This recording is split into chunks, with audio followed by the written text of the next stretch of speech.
kawan-kawan saya akan perkenalkan sedikit. Ini beliau berdua memang sudah menggeluti usaha kuliner, sudah dalam periode yang cukup untuk bisa kita bilang guru lah, gitu ya. Sudah jadi guru karena guru yang terbaik itu yang sebenarnya yang berpengalaman dalam hal prakteknya gitu. Karena teori satu hal, tapi menjalaninya, kemudian belajar dan berkembang dari situ itu menjadi hal lain yang tidak kalah pentingnya. Ya, tentu kalau kita mau usaha kita perlu kuasai teori-teorinya, kita kuasai ilmunya, tapi ketika kita praktekkan jatuh bangunnya, ya eksperimen dengan rasa, eksperimen dengan bahan itu akan sangat-sangat menentukan.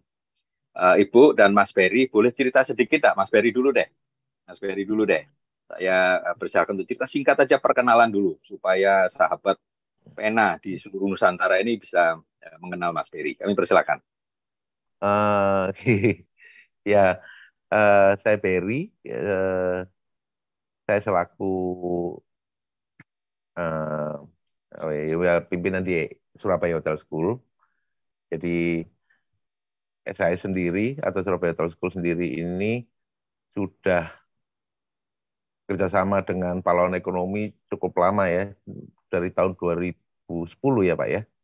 2010, betul Mas. Iya, jadi sekitar 13 tahun di mana kita memberikan pelatihan-pelatihan khususnya di bidang kuliner. Jadi eh, bidang food and beverage, jadi makanan dan minuman. Berikut inovasinya juga seperti itu. Ya, nanti kita bicara secara khusus soal inovasi di F&B itu ya, Mas Ferry ya. Betul Pak. Iya. Iya. Ya, secara khusus kita coba highlight dan bagaimana SAS kemudian menangkap itu tren yang ada saat ini, termasuk nanti kita bicara kuliner sehat dan sebagainya. Tapi kita Iya. parkir dulu ya, Mas Ferry ya. Kita Iya parkir Pak. dulu, Mas Baik, Ferry. baik. Ya, Ibu silakan diperkenalkan dirinya. Selamat siang, nama saya Ibu Oke. Nova. Kebetulan saya kuliner saya itu nasi bakar. Jadi saya bergelut di nasi bakar itu mulai tahun 2018 dan alhamdulillah sekarang itu sudah banyak pelanggan. Khususnya saya masih di daerah Surabaya sama Sidoarjo dan Gresik. Itu aja. Dan Ya, memang kebetulan nasi bakar saya ini saya online kan, Pak, seperti di ojol gitu yang ada di Shopee, Gojek dan Grab. Sedangkan kalau di Shopee itu alhamdulillah reviewnya juga bagus, Pak. bagus. Ya, nah nanti kita Dan buka dapurnya, enggak apa-apa ya, Bu. Kita boleh. mudah-mudahan kita boleh ngulik sedikit dapurnya dan bisa belajar dari Ibu rahasianya supaya tadi ya bisa masuk ke online, kemudian bisa reviewnya tetap bagus. Karena kan ini makanan hangat ini kan, Ya, nasi bakar ini kan kalau sampai tempat pemesan sudah dingin atau berubah cita rasanya kan tentu reviewnya tidak akan bagus. Nah, nanti kita kita boleh buka rahasia dapur Ibu ya. boleh. Oke, terima kasih. Oke, terima kasih perkenalan singkatnya Mas Berry, Bu Ati, Sri Wangunati saya manggilnya Bu Sri apa Bu Ati? Ibu Nova, Ibu Bu, Nova panggil. salah. Panggilannya Bu Nova. Kok Iya, jauh? Ya sudah, enggak apa-apa. Jauh. Nova Jauh. AIA. Kenal itu Nova AIA saya. Orang kenalnya Nova Aya. Ya, baik. Saya panggil Bu Nova saja ya. Oke, kita masuk ke diskusi dan nanti silakan teman-teman yang punya pertanyaan, yang punya unek-unek itu silakan langsung raise hand atau langsung di grup chat untuk bisa ditulis pertanyaannya. Saya mulai dari Mas Berry dulu. Mas Berry, Ya setelah Pak. 13 tahun ini ya mendampingi kemudian mengajar ilmu soal pengolahan F&B gitu ya atau makanan dan minuman gitu ya. Sebenarnya perkembangan atau tren atau inovasi apa yang terjadi yang menurut Mas Berry menarik gitu ya untuk di apa namanya ya untuk kita tangkap sebagai peluang di dunia F&B ini Mas. Ya, gini Pak. Di setiap pelatihan maupun ke siswa kami di SAS, di awal itu saya selalu menyampaikan ke siswa-siswi itu, baik yang kemarin di Jakarta juga saya sampaikan bahwa inovasi itu tidak ada batasnya. Ya, itu yang perlu paham bahwa inovasi itu bebas selama makanan itu nggak dicampur racun. Gitu aja, Pak. Iya. Jadi Iya, iya. iya. Nah, itu yang pertama. Yang kedua, Mm-mm. hasil dari inovasi itu masih bisa diinovasikan lagi. Nah, itu Oh, oh, ya menarik ini, menarik. Hasil inovasi masih bisa diinovasikan lagi. betul ya. Contohnya apa, Mas? Con- Contohnya seperti Contoh apa? aja, nah, churros, Pak. Ya, churros Mm-mm. kita tahu dulu kalau churros itu kan panjang-panjang tuh, Pak. Ya, Terus kemudian dicelupin ke coklat kan gitu ya, ya. hanya ujungnya. Sekarang muncul yang baru lagi, berbeda lagi, Pak. Churrosnya itu dibuat kecil-kecil berupa satu suapan gitu aja, satu inian. Eh, Oh, jadi oke. kayak berupa langsung snack sekali suap gini, Pak. Nah, itu jadi dibuat potong kecil-kecil dan kemudian disajikan kayak ini, pisang nugget itu loh, Pak. Nah, itu churrosnya langsung Oke. ya, di layering dengan coklat kayak gitu. Jadi terlihat lebih menarik, lebih Hmm. kecil-kecil dan terlihat lebih bagus gitu. Jadi bukan yang kelihatan panjang-panjang gitu. Jadi hasil inovasi masih bisa Mm-mm. diinovasikan lagi. Terus kemudian ada lagi keripik usus. Yang kita tahu keripik usus dari dulu itu kan gitu Mm-mm. aja, Pak ya. Tapi ternyata kan sekarang keluar lagi Mm-mm. ada keripik usus pedas, keripik usus Mm-mm. keju. Nah, itu Mm-mm. ya seperti itu. Terus kemudian eh bakpia Mm-mm. ya, bakpia pia dari dasarnya pia menjadi bakpia, kemudian sekarang berubah lagi bakpia kalau Pak Lur tahu bakpia Jogja, Tugu itu. Mm-mm. Dikukus ya, Mas? Nah, itu kan bukan bakpia sebetulnya. Itu kan kayak coklat Iya, cake. Jatuhnya kan coklat betul. cake juga. Nah, itu. Mm-mm. Tapi Mm-mm. orang menganggapnya ya itu ciri khasnya bakpia Tugu gitu. Dia Mm-mm. mempunyai Mm-mm. ciri khas sendiri bahwa lo ini bakpia Tugu ya ini gitu loh maksudnya. Dia mau beli manapun ya bakpia Tugu hasilnya ya seperti coklat cake, seperti brownies gitu. Yang dalamnya lumer kemudian seperti itu.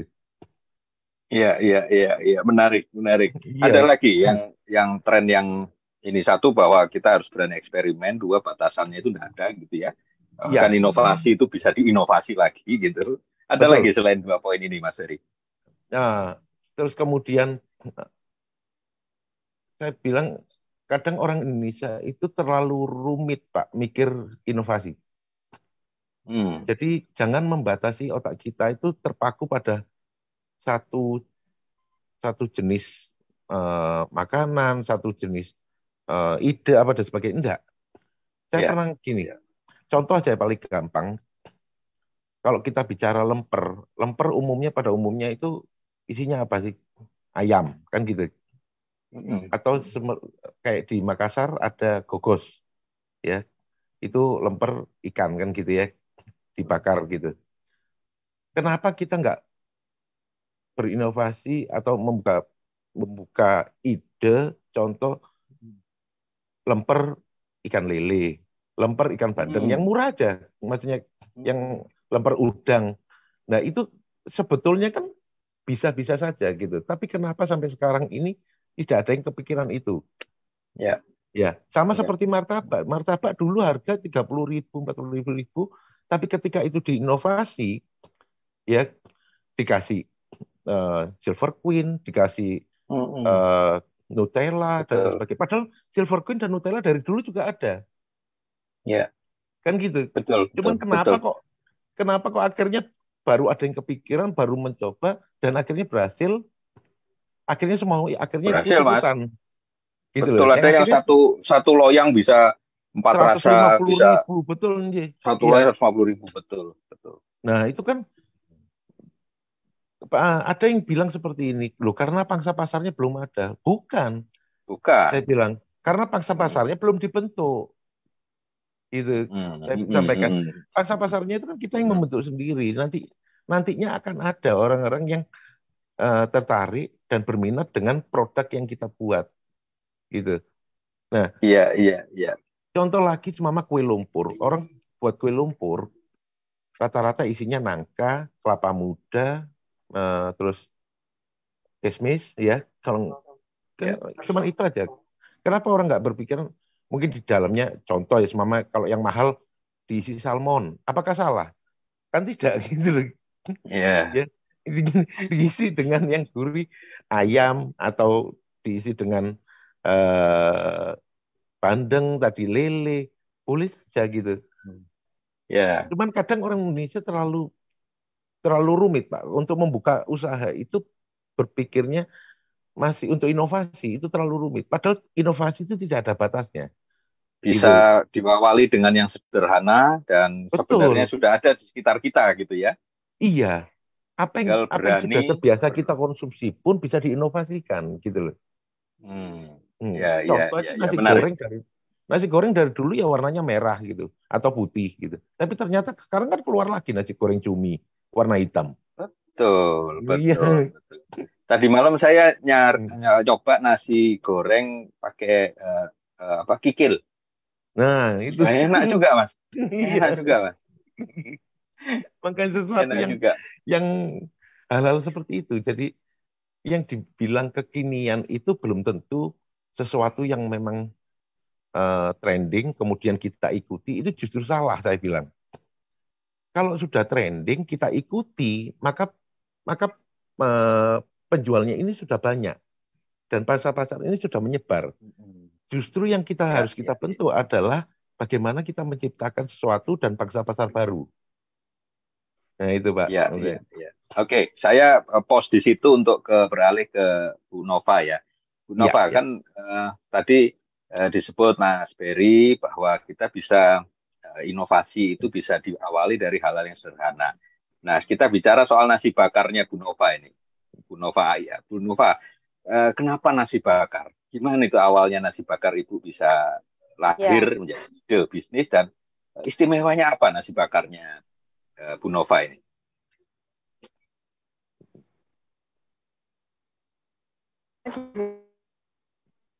saya dulu itu kan usaha saya itu keju, Pak. Nah, Surabaya seperti Sari Rasa itu pokoknya di outlet-outlet di Surabaya itu hampir saya titipin. Nah, di situ setiap mau saya ambil itu masih sisa. Nah, dari situ saya punya pikiran saya harus berubah ya. Karena saya juga dulu waktu kerja itu punya saya bisa bikin nasi bakar. Jadi saya coba gitu. Akhirnya saya coba dan sampai seperti ini. Alhamdulillah lancar sampai sekarang. Maksudnya jadi sebenarnya nasi bakar ini Ibu sudah biasa bikin waktu masih kerja, kemudian kok bagus Uh, hasilnya, jadi keluar begitu. ya dulu waktu kerja Pak. Dulu waktu kerja saya tidak boleh nganggur. Nah saya punya inovatif. Saya juga punya dasar bikin kue. Saya juga bisa masak. Akhirnya saya punya inovatif ini. Saya coba nasi bakar karena nasi bakar kan tidak seberapa ada gitu Pak. Jadi saya coba. Alhamdulillah responnya bagus. Itu aja kalau Isi saya isi percaya. apa Bu nasi bakarnya Bu Nova? Saya ada Isinya apa nasi saja? bakar tuna. Awalnya itu saya nasi bakar tuna sama nasi bakar ayam. Setelah itu saya coba nasi bakar apel, Pak. Apel Waduh, itu nasi bakar ati ampela. oh tak pikir isinya Ati buah ampela, Pak. apel. Hati Ya. ampela. Nah, itu pun masih bisa dikemas. Apel itu ati ampela, Pak. Hati ampela. Oke. Ya, ya. Gimana Itu gimana juga Mas Berry? Ada tiba-tiba Mas iya, Berry ada ide ini Bu, lumayan bisa eksperimen nanti Bu. Monggo monggo. eh, Gimana? eh, tolong ambilin itu. Macam kornet itu. Ampelanya jadi di proses apa dulu Bu Bu Nova? Saya masak, Hati Pak. ampela ini. Sebelumnya saya rebus, Masak pakai terus saya bumbu. potong-potong, saya Oh, bumbuin, rebus. gitu ya. Jadi Bumbu. berbentuk Jadi seperti yang rasanya dipotong-potong cenderung gitu, Pak. lebih pedas atau ke arah Ya, apa? agak pedas Ya, semua. Agak pedas. Mas Berry, Bu. ada ide enggak Mas Berry? Monggo. Iya, saya kepikiran gini. Saya pernah lihat juga sama seperti jadi isinya nasi bakar itu, eh, kemudian nasinya tetap eh, dibungkus dengan daun, terus Ya, kemudian supaya itu tahan lama, itu isiannya dalamnya itu dagingnya itu dibuat seperti ini Bu di dalamnya ini. Oh, Nah, ya. ini supaya bisa pengiriman jauh dan lebih tahan lama, gitu maksudnya. Dan itu saya sudah ada yang melakukan, Pak. Jadi untuk maksudnya berikutnya pengemasannya supaya dibuat lebih menarik, kemudian lebih tahan lama. Kalau pemesanan jarak jauh pun bisa gitu jadi nasi bakarnya. Jadi bisa terjangkau nasional akhirnya gitu. Lebih luas pangsa pasarnya. Ya, masuk ke kemasan ya, masuk ke nasi bakar Betul, dalam kemasan ya. betul. Ya, ini kemarin Gitu. terakhir saya ke Cirebon itu saya bawa pulang itu empal gentong tapi di dalam kemasan itu. Dulu di Jogja gudeg pun sudah masuk kaleng gitu, gudeg kaleng gitu, Mas Iya, iya. Ferry. Iya, betul. Terima kasih ide ya, ini menarik nih. Iya, iya. Artinya inovasi Itu masih bisa berarti ini diinovasi Pak lagi. ya, ikannya ditaruh di kemasan gitu ya Pak ya, kemasan Iya, Bu. Betul. itu ya nasi bakar. Jadi bisa seperti konsumen itu misalnya beli yang kalengan aja bisa bikin sendiri di rumah ya Pak ya. Iya. Kan yang penting ininya, Bu. Isiannya kan gitu. Kalau nasinya Iya, kan sama aja, Bu, sebetulnya. iya. Nasi putihnya sama aja Ya atau sama. sebagainya. Kadang ada yang Iya. gurih Pak. Kadang ada yang Nah, gurih. tengguri Kalau mungkin nasi saya gurih. tergantung kalau seperti tadi pagi ada yang pesen dia mintanya nasi uduk, ya saya bikinkan nasi uduk dengan ikan yang seperti punya saya gitu. Ya. Nah, ini kan kalau semama di dalamnya biasanya pada umumnya kan nasi bakar itu ada kemanginya, pada sebagainya ya. Ya. Ya, itu mungkin lebih diperkecil karena kalau kemangi kan cepat rusak, Bu, meskipun di ini ya, di dalam mungkin ya. Nah, itu mungkin lebih dicampur ke mix di bumbunya atau yang penting rasa kemangi tetap keluar gitu, Bu, maksudnya. Ya, jadi kemasannya terus ini aja kita jual supaya isian nasi bakar gitu isinya Mama. Isian nasi bakar Bu Nova. Ya, itu yang kita bisa seperti itu. Terus kemudian inovasi isiannya. Inovasi isiannya jadi lebih luas, Pak. Kita mau pakai bandeng, pakai lele, ikan tongkol, kemudian ayam dan sebagainya bisa lebih banyak gitu inovasi jenisnya. Gitu. Iya, terima kasih Chef Ferry, ini ide-idenya luar biasa. Bu Nova, dari 3 varian yang ada ya, tuna, ayam, ati ampela, itu yang paling laku yang mana? Enggak, Pak. Kalau saya itu ada cumi, ada tuna mix telur asin, gitu. Waduh. Ada tuna mix telur asin, ayam mix telur asin. Di Shopee itu sudah lengkap menu-menu saya itu. Luar biasa. Ada udang, nasi bakar cumi mix udang, nasi bakar cumi mix apel gitu Pak. Saya mix semuanya. Ya. Kombinasinya jadi orang bisa pilih gitu ya. Di dalamnya mau isi apa gitu ya Bu ya. Yang paling laku yang mana Bu? Yang paling favorit laku nasi bakar tuna Pak. Nasi bakar tuna, ya? Mix telur asin sama nasi bakar ayam. Kalau udang sama cumi enggak seberapa. Oke, itu yang paling banyak itu tuna, Pak. Tuna ya, karena memang tuna itu kalau kena nasi bakar cocok ya rasanya ya. Iya, asin itu gitu yang paling ya. banyak. Iya. Gurih jadi gurih. Yang paling banyak itu. Bu, kalau boleh tahu kemudian, Ibu masuk ke online kapan dan mulainya gimana Bu? Bisa seperti ini?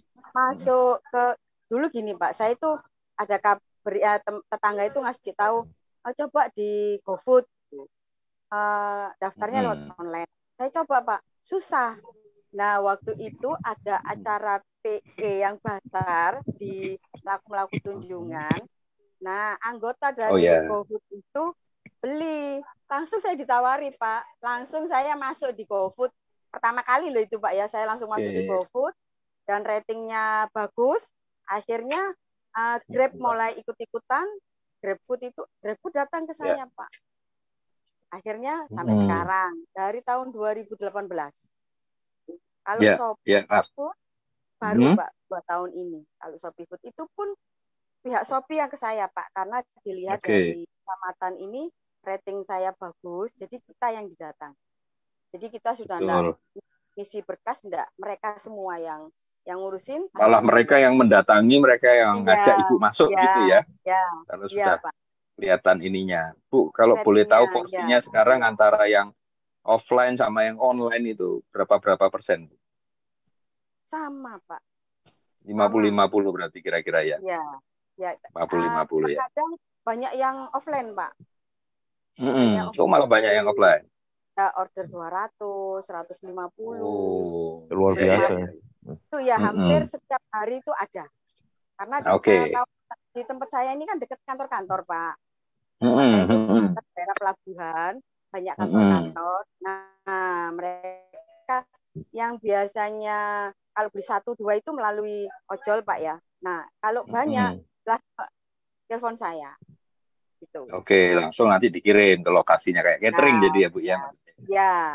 Nah, saya berhenti di situ, saya beralih ke Mas Berry nih. Bicara soal pengiriman ini kan berarti produknya harus diakali supaya sampai lokasi minimal tidak terlalu banyak.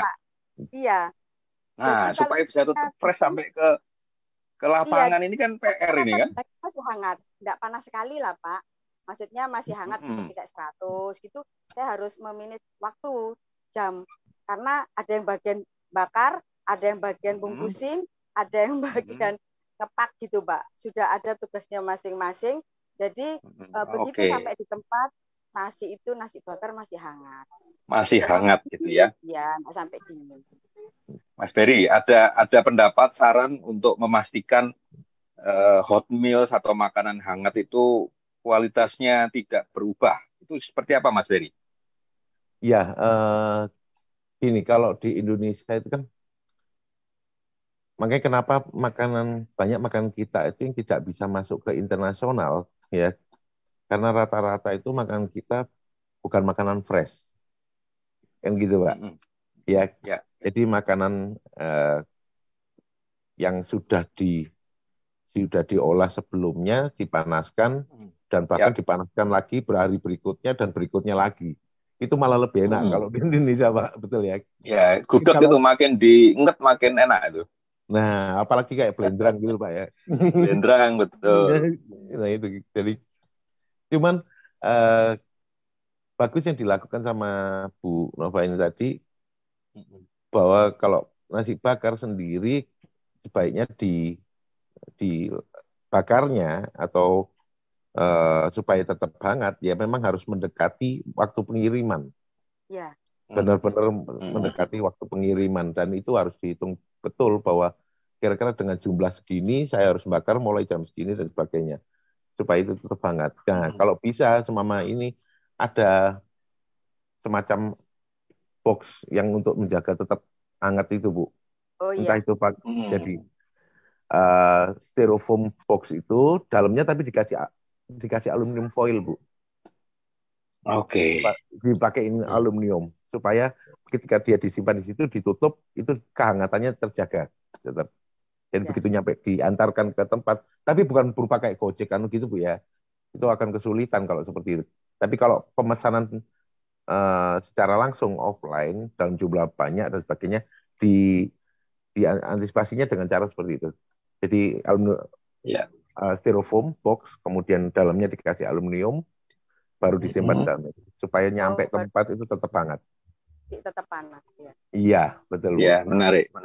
Mas Berry, ini saya mewakili yang tadi kawan yang videonya diputar itu ya, mie ayam, Mas. Ini bukan nasi bakar, mie ayam gitu kan. Mie itu kan kalau dingin bededek itu apa ya bahasa Indonesianya? Iya. Jadi rasanya jadi kayak menggumpal, ada aftertaste-nya yang berlemak gitu ya, enak gitu ya. Betul, memang kan gimana? Dasarnya dari caranya lemak. Gimana itu Mas kalau seperti itu? Kalau untuk pengiriman dan jarak jauh ya yang bisa di packing, Pak. Packing ya? Iya. Dipisah antara mie sama ini. Betul, sama isiannya. Isiannya ya. Iya, kemudian entah itu di packing terus di vakum supaya dia awet, tahan lama. Dan kemudian nanti di rumah mereka tinggal panaskan sebentar di air hangat ya Pak ya, air panas gitu. Ya. Jadi plastik vakumnya itu tinggal dicelupin situ, hangat baru dikeluarkan, tinggal dituang. Mie-nya tinggal direbus gitu aja. Itu lebih praktis ya. Tahan lama, lebih praktis, betul. Iya, betul Pak. Iya, menarik kalau kayak gitu. Nah, saya coba kembali ke Bu Nova ya. Kan ini sudah 50-50 meskipun beberapa kasus nanti yang offline-nya yang pesanan banyak gitu seperti catering gitu juga tetap tetap luar biasa lah. Besar juga gitu ya. Bu Nova boleh buka buka dapurnya enggak berapa orang yang masak di sana, kemudian omsetnya sekarang per bulan kira-kira Ini berapa dan kalau ini hari Sabtu kita enggak sudah selesai masaknya ini Pak, tinggal kita jualan aja. tinggal jualan ya. Boleh ditunjukkan Bu produknya Bu? Karena kalau Sabtu tinggal ini, tinggal tempat-tempatnya kita aja. Nah, seperti gini nih Pak. Jadi kita kalau mau ada Gojek datang, kalau Sabtu Minggu gini kita sudah tinggal jualan aja ini Pak. Masaknya sudah selesai ya? Ya, masaknya sudah selesai kita. Ada contohnya Bu, nasi bakarnya Bu? Ya. Contoh nasi bakarnya. Kebetulan kemasannya ada foam, tergantung Pak. Ada yang seperti gini Pak, ini ada sendok, ada tisu, ini gelap ya Pak. Ya. Jadi tempatnya seperti ini. Ini tempat kita ini seperti ini Pak.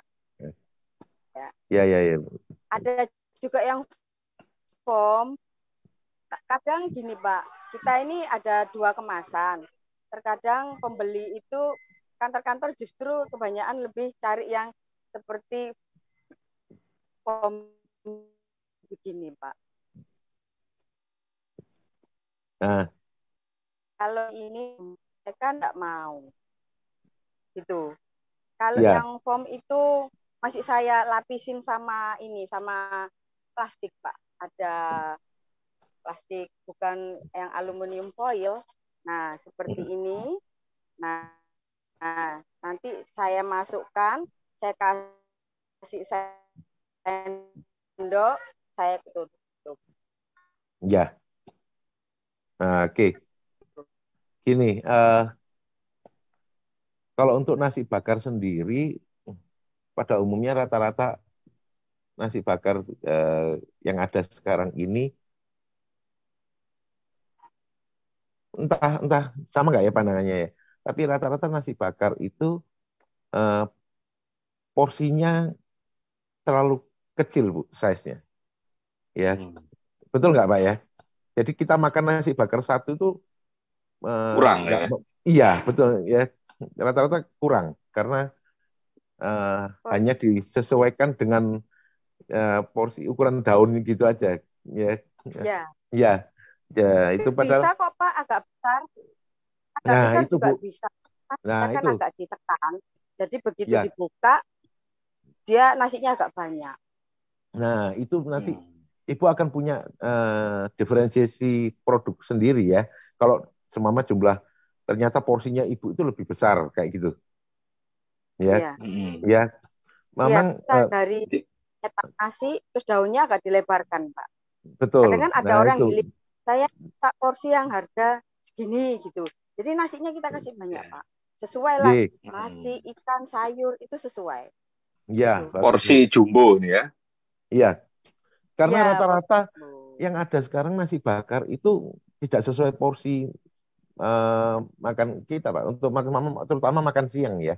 Orang makan siang kerja kantor satu gitu nggak cukup. Gitu. Karena saya beberapa kali beli lewat online dan sebagainya, ternyata porsinya itu kayak ya antara setengah sampai 3/4 porsi makan normal gitu Pak, maksudnya. Nanggung ya. Nanggung betul Pak. Nah itu kalau bisa lebih disesuaikan dengan porsi makan orang Indonesia, saya rasa itu lebih bagus. Jadi dibikin pilihan gitu ya Mas Ferry, Bu Nova ya. Jadi bisa yang ukuran reguler atau yang jumbo. Itu porsi lebih besar, harga lebih mahal, nggak apa-apa. Yang penting orang makan kenyang gitu kan. Menarik. Ya. Nah Mas Ferry sama Bu Nova ya, tadi saya coba mengulik tapi mungkin tidak keluar, Ibu tidak kewetu ini, tidak bisa menyampaikan omsetnya ini. Tadi masih PR ini. Kalau boleh tahu ininya saja deh, porsinya deh Bu. Sehari jual berapa porsi tuh Bu? Rata-rata aja, pukul rata. Saya sehari itu kurang lebih hampir 100 Pak. Kalau yang offline itu kurang lebih itu hampir 200. Kalau paling banyak 300 sehari. Ya, jadi ambil rata-rata 200, 150, Iya, enggak 200-an 200. ya. Dijual harga berapa tuh Bu? Daerah sini itu, daerah di tempat saya itu kalau Sabtu Minggu kadang saya libur Pak. Kadang masih ada yang order, sekalian saya buka. Tapi kalau enggak ada ya pesanan saya tutup gitu. Kalau Sabtu gini enggak seberapa. Yang rame itu dari harga jual sampai berapa Bu? Ya. Harga jualnya sampai berapa? Itu 16.000 16.000. 25.000. Kosnya? Kalau untuk kosnya berapa? Ya, kosnya ya Pak. Iya. Kosnya itu pokoknya kalau saya 10 ribuan Pak. 10.000? Ya. Oke. Ini ada harga jualnya Pak di website. Oh gitu ya. Monggo Mas Gis, silakan ditampilkan. Saya kalau yang enggak Ya. online itu 12.000 Pak. Seperti nasi bakar tuna, nasi bakar ayam itu 12.000. Harga jualnya Bu? Ya. Kalau yang di mix itu sekarang 15. Karena kan sekarang semuanya sudah pada naik. Ya. Jadi apa nggak terlalu 15.000. mepet dengan kosnya Bu?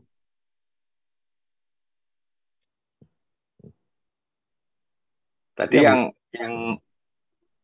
yang modal 10.000 mungkin yang ini, yang isi apa gitu ya. Yang tuna saya rasa pasti di atas itu ya harga jualnya. Lah itu loh. Ya, makanya saya cukup kaget Jualnya juga sampai dengan harga 20.000 jual. Mas. Oke.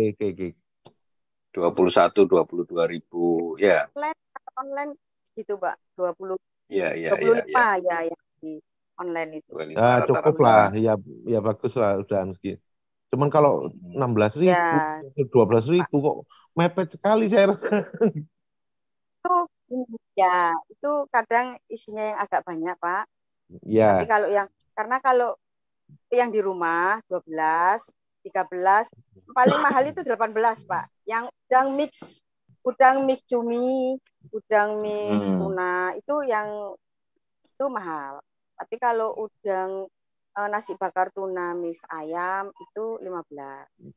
Udang mix apel itu 15 gitu Pak. Udang mix seperti tuna mix telur asin itu harganya 14.000. Standar lah Pak.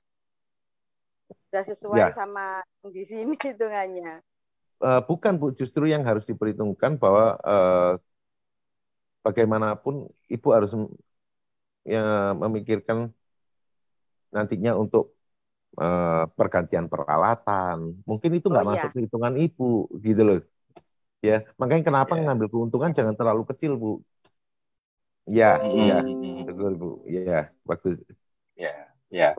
Nah, ini luar biasa. Dengan hitungan kasar saja kira-kira ya Ibu antara 80 sampai 100 jutaan sebulan lah omset kira-kira ya Bu ya. Kalau kita hitung Ibu Minggu libur, Sabtu ya agak slow gitu ya, agak santai gitu kan. Jadi kira-kira 20 sampai 25 hari kerja kan gitu. Dan itu tinggal dikali aja itu Mas Beri. Kali 15.000 itu kan sama aja satu hari. Jadinya sama kayak orang kerja kantoran Pak. Hari Sabtu Minggu lebih ya Pak. Nah iya mungkin. Lah iya, tapi hasilnya lebih nih. Iya, luar biasa jadi. Hasilnya lebih-lebih. Tapi ini saya mau komentar sedikit ini supaya teman-teman di seluruh Nusantara bisa menangkap pesan bahwa kalau kita usaha, apalagi bisnis seperti ini ya, kuliner ini peluangnya seperti yang disampaikan Chef Berry itu sangat terbuka. Asal kita mau eksperimen, kita berani berinovasi. Bahkan inovasi itu tidak usah yang muluk-muluk. Seperti ini contohkan nasi bakar, ya sudah isinya saja kemudian yang dieksperimenkan, diuji coba pakai. Awalnya cuma tuna dan ayam, wah sekarang sudah macam-macam termasuk kombinasi rasanya. Artinya apa yang dilakukan oleh Bu Nova di Ayam Bakar AIA di Surabaya ini apa namanya ya sudah menunjukkan kepada kita bahwa kalau kita mau eksperimen, mau inovasi, hot meals atau kulineri bisnis ini memberikan peluang yang luar biasa. Tadi Ibu Betul. malu-malu ngomongnya, tapi kita tangkap kira-kira sehari Kalau dihitung ya gitu ya. 250. Nah, 250 porsi kali harga rata-rata aja 20.000. Nah, itu sudah ngalah-ngalahi apa namanya ya, pegawai Itu kantoran ya, Mas Ferry ya. 200 gini Pak, maksudnya kalau 250 itu kalau lagi ada orderan ya Pak. Orderan. Kalau Ya. minimnya Hari itu biasa kadang 100. orang jualan ada rame, ada sepi ya Pak. Tapi Pasti, sesepinya itu kita itu masih ada 100 lah hitungannya itu di setiap itu, Bu. harinya itu ada. Karena Ya. apa Pak? Saya juga di sini itu juga sebagai tulang punggung. Saya bisa seperti adik saya, ibu saya, karyawannya itu saya keluarga sendiri Pak. Nah, itu kan luar biasa. Itu berkahnya orang wirausaha itu gitu. Bisa ini ya Bu ya. Bisa bantu sekeliling juga gitu, bantu keluarga, Ya, bantu sekitar ya. Ya. Nah, mungkin ini Bu sedikit mengatakan. Jadi kalau dari sisi dagangan Ibu ya, Ya. untuk ini dari saya nggak mau cari cabang kok Pak. Saya mau masih cari tempat untuk buka cabang.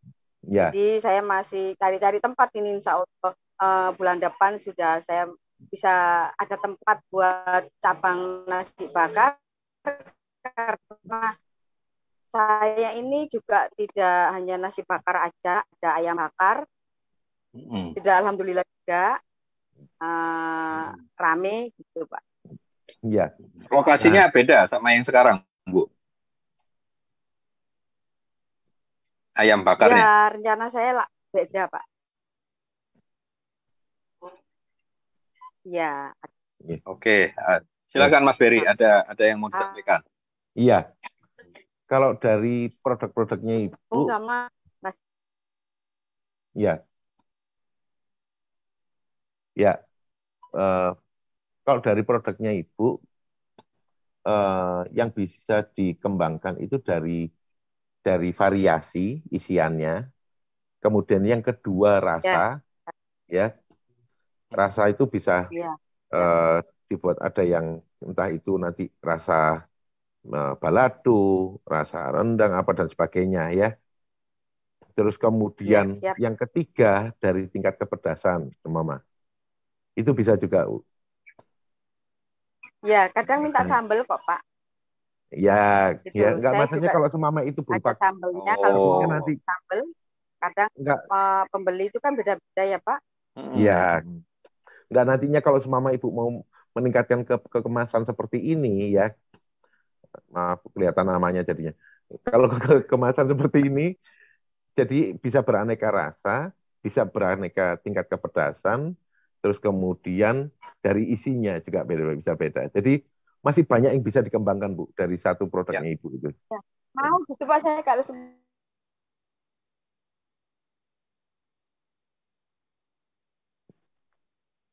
agak putus nampaknya jaringannya. Iya. Terputus jaringannya. Iya Pak, ngafris Pak. Oke, Bapak, nanti kita tunggu beliau bergabung lagi. Mas Ferry, kita tek-tok sebentar ya Mas Ferry ya. Iya, menunggu iya Pak.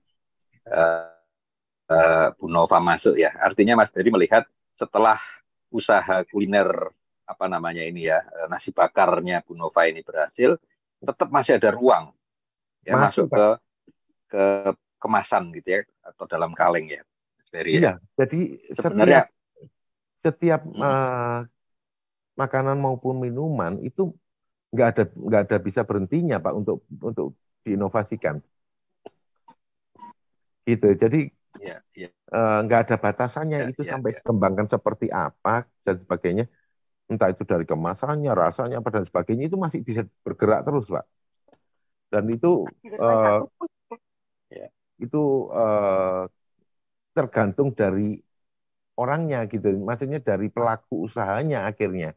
Lah orang ini mau berkembang atau tidak. Gitu. Untuk berani berinovasi atau enggak gitu ya untuk mencoba Iya, terus ya. betul. Iya, betul, Pak.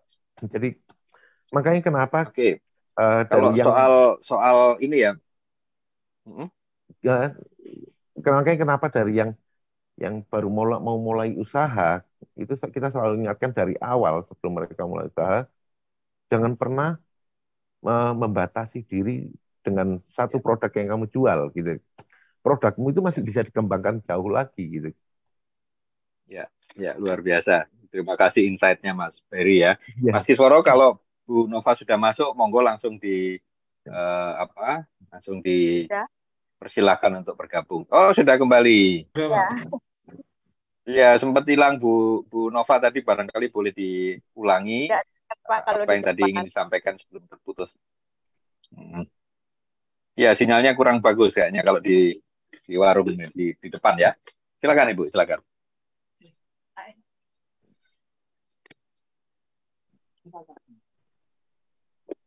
Halo. Terakhir Ya, saya Bu Nova. terakhir nangkep tadi yang rencana Ibu untuk bisa ke depan mengembangkan ini usaha ini, Ya. bagaimana Ibu? Ya. Rencana saya untuk mengembangkan biar orang itu tidak di sini aja, Pak. Karena rencana saya di daerah Gubeng, sama ini anak saya mau buka juga di daerah Gedangan. Itu insya Allah terlaksanalah bulan Agustus nanti. Amin, amin. Nanti kalau sudah di Gubeng saya cicipin ya Bu. Oh iya Pak, monggo. Lebih dekat Monggo. ke arah Iya. saya biasa peliteran wilayah jajahan. Iya. Ya, Ibu dan Mas Ferry, Bu Nova Iya. dan Mas Ferry, saya akan coba memeriksa kolom chat kita. Iya. Apabila ada pertanyaan atau ada yang ingin disampaikan, nanti siap menjawab, nggak apa-apa ya. Kita live ini. Nah, ini ada dari mana ini Mas Kis? Saya terlalu kecil, kurang kelihatan ini. Pak Ian Minta dari tolong ST Kartini dipertanyakan. Temanggung, Pak.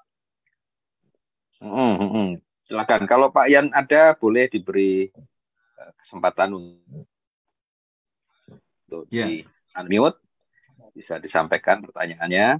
Atau ada Bisa lagi yang dibuka, resen Pak Ian. nanti ngantri ya Mas?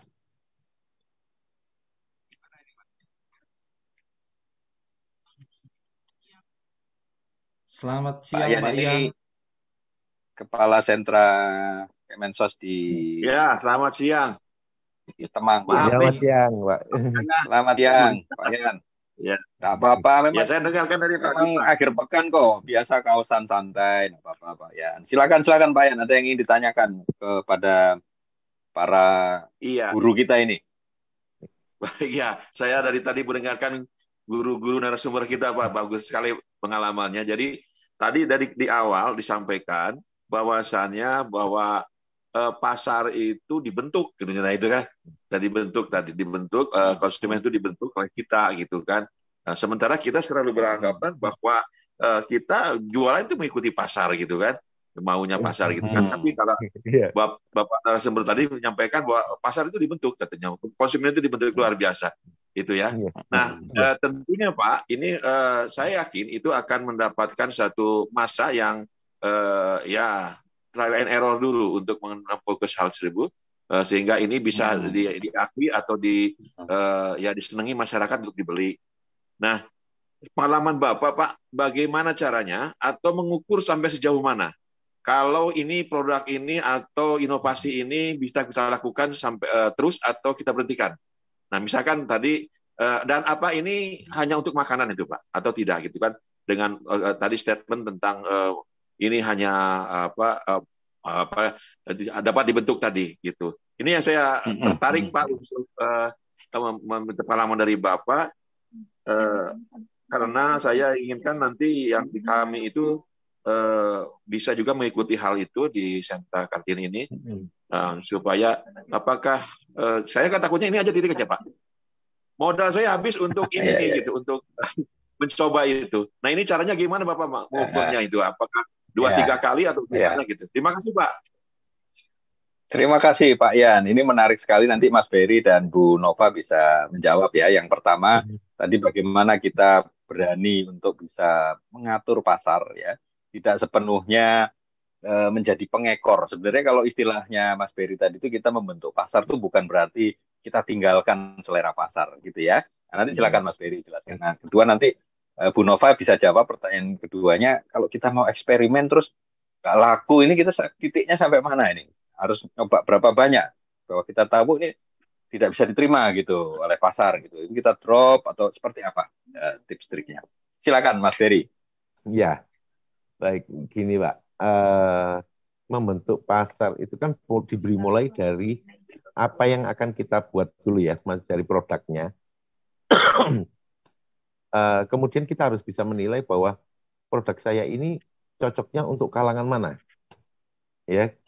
Nah, ini kalangan menengah ke atas, menengah atau menengah ke bawah.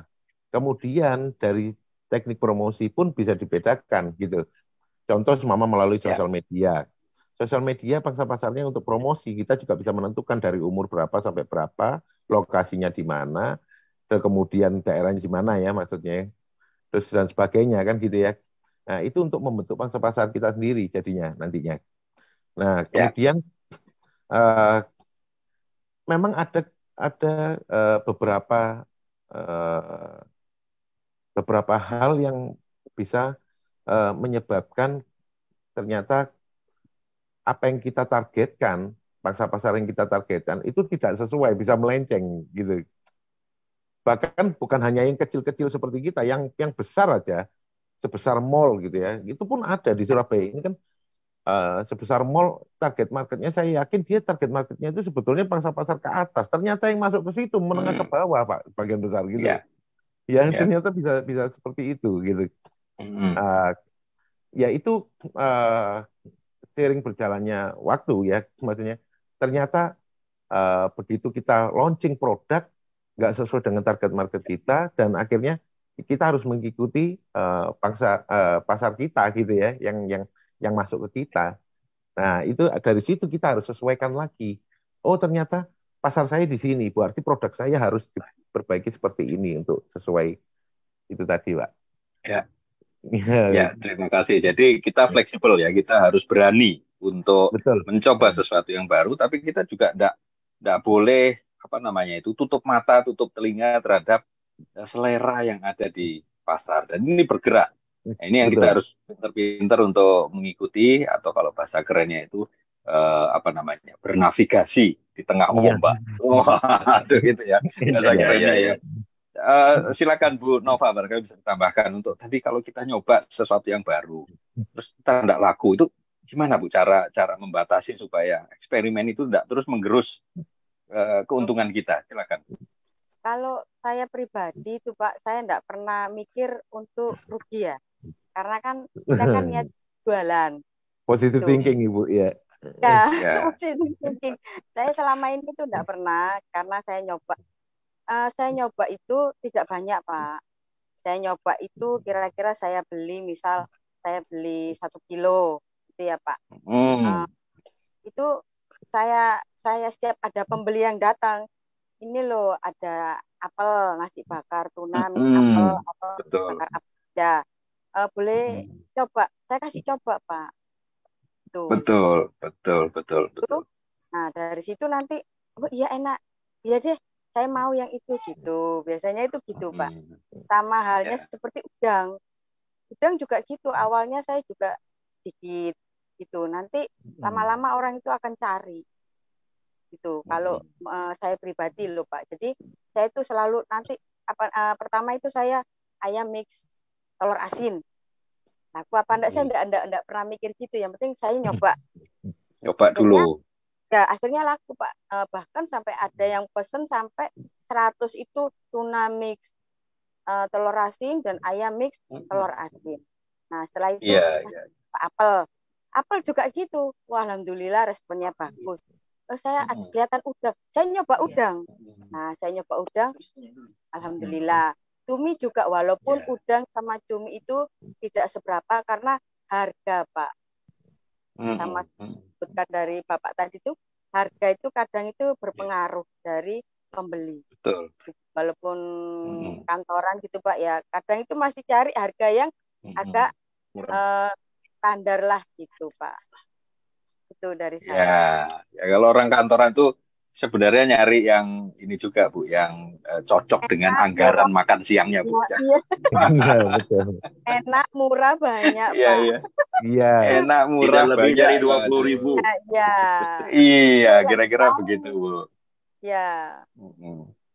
Ya Ya, begitu Pak Selamat Yan, siang. mudah-mudahan terjawab. Selamat siang Mas Luhur. Baik, baik, Woi, terima Mas kasih. Don, Pak silakan. Don. Silakan. Ini Ya, selamat siang Mas Berry, selamat siang Iya, siang Pak. Bu Nah, Nova, Nova. panggilannya ya, Bu Bu Nova. Nova ya katanya biar keren katanya Mas Arya tadi malam saya bilang kenapa kok namanya sampai ininya panggilannya beda biar keren. Nah, Bapak Bu. Jadi Mas Luhur, Pak Ian itu memang Ya.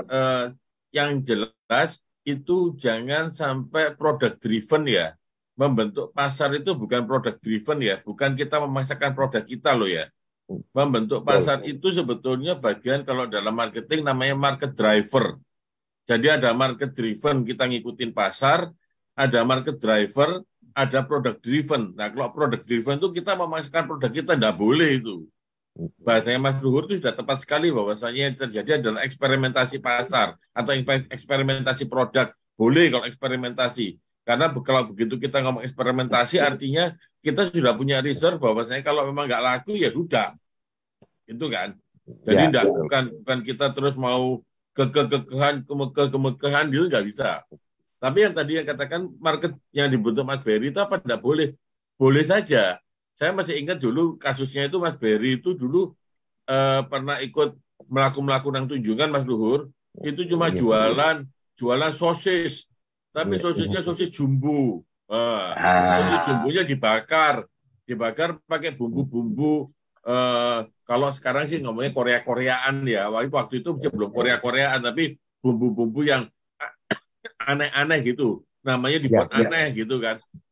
Enggak, itu saya pakai memang saus bulgogi, Pak. Khas Korea. Iya, makanya cuma waktu itu kan bulgogi itu kan Korea belum terkenal ya. Belum dikenal waktu itu, belum K-popan juga belum gitu kan. Betul. Jadi waktu itu apa namanya, pokoknya ada orang jualan sosisnya sealium gambreng gitu kan, segede gajah juga di kaban, kata orang Jakarta.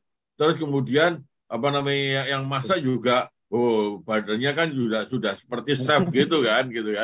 Apa namanya sambil senyum gitu. Tanya Mas Berry itu laku berapa dulu tuh Mas Berry? Sold out ya Mas Berry ya? Iya Pak, luar itu karena kan Mas Berry ya. Saya berapa itu Mas Berry waktu itu Mas Berry? Jadi dari cost itu 5 juta, saya dapat itu 25 juta, 5 kali lipat. Nah, itu Mas Luhur. Sehari itu, Pak. Jadi Mas Berry di Surabaya nggak jualan nasi pecel, nggak jualan mie tek-tek atau jualan nasi campur atau tahu campur, nggak gitu. Tapi Mas Berry nggak ngikutin pasar dengan ya pasarnya seperti itu. Siapa sih nggak pengen makan tahu campur di Surabaya? Pasti pengen lah. Siapa sih nggak pengen makan tahu tek-tek Surabaya? Pasti pengen lah, gitu kan? Karena memang itunya adatnya atau standarnya begitu, atau market driven-nya seperti itu. Atau kalau panas-panas ya sudah makan apa namanya es tung-tung gitu kan ya, misalnya gitu, es puter gitu kan ya. Itu seperti itu kan Mas Luhur. Saya ini ngiming-ngiming Mas Luhur ya, soalnya nanti malam saya balik ke Surabaya, mohon maaf Mas Luhur, saya bisa makan itu semua. Kalau Mas Luhur masih bayar. Iya makanya. Itu begitu nyebut es tung-tung itu. Saya langsung kangen ke Surabaya. Mas Luhur sama saya Mas Berry makan tahu campur Fatmawati. Wah, itu sudah rasanya sudah seperti menyentuh surga bagian luar. Jadi enak sekali gitu kan bagian itu. Cuma saya belum berani sama lomboknya. Tapi waktu di tahu tek-tek, nggak sengaja saya Mas Luhur sok jago gitu kan. Sedengan Pak, wah sedengan bener Mas Berry. Mari haho gitu ya sedengan. Jadi, tapi tadi itu market driver Mas Luhur.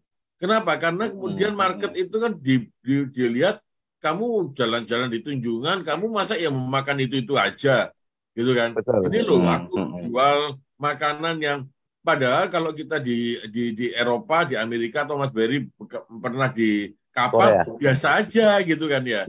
Makanan-makanan sosis segaban-gaban itu kan udah biasa gitu kan. Tapi waktu itu enggak biasa orang jualan sosis segaban-gaban. Dan saya masih ingat waktu itu Mas Berry sampai sold out Mas Luhur. Jadi Iya, 5 iya, iya. juta, terus kemudian sudah habis, terus datengin lagi sampai tadi itu. Untungnya aja 25 juta, bayangin. Itu Pak Ian yang Iya, disebut sebagai membentuk pasar atau market driver. Tetapi tetap aja bahwasannya yang nguji siapa ya market, yang nguji siapa ya pasar. Nah kalau pasarnya laku ya benar.